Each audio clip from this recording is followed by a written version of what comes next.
The DJI Osmo Pocket 3 is a very versatile, pocket-sized camera that makes capturing high-quality video and audio a breeze.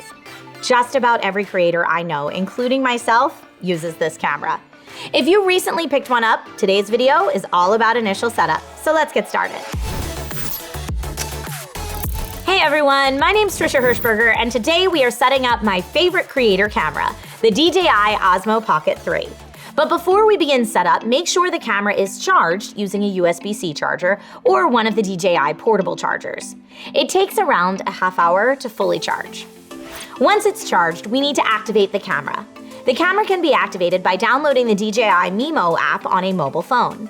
Next, press the shutter button or rotate the screen to turn on the camera.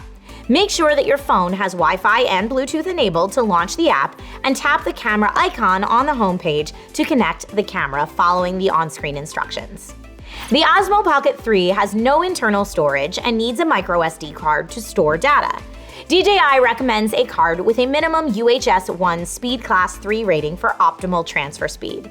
The Kingston Canvas Go Plus microSD memory card is perfect for this task, offering a combination of superior transfer speeds, durability, and Kingston reliability.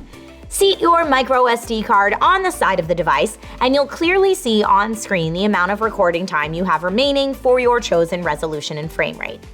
Now that we're set up, let's go over some basic features and see what you can actually do with this tiny but powerful camera. The red circle button is the record button, and you use it to start and stop recording, take pictures, or power on the device. The joystick can zoom or control the tilt of the camera by moving it directionally. If you press the joystick once, you enable Active Track, twice to recenter the gimbal, and 3 times to flip for selfie shots. You can also use the touchscreen to flip the camera if you prefer. The touchscreen is very intuitive and fast once you get the hang of it. Using the touchscreen, you can swap various gimbal modes. Follow is great for vlogs and selfies. Tilt Lock for creative shooting and sports tracking. FPV lets you shoot freely. And you can also set different following speeds: slow, default, and fast. Some more advanced features included with the DJI Osmo Pocket 3 include 3 different time-lapse modes: hyperlapse, time-lapse, and motion-lapse. And Active Track allows you to set the camera on a tripod and actively track a specified subject. There's also face auto detect and dynamic framing modes. Honestly, all of this is so helpful for solo filming. One of the most popular features on the Pocket 3 is the fact that you can rotate the screen to rotate the filming aspect ratio, easily switching between portrait and landscape on the fly.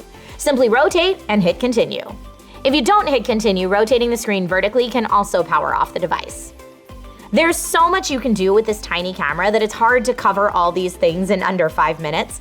So the next DIY in 5 will cover tips and tricks for those who really want to up their Pocket 3 game. If you like this video, please subscribe to the channel so you don't miss out on any future tech tips. See you next time!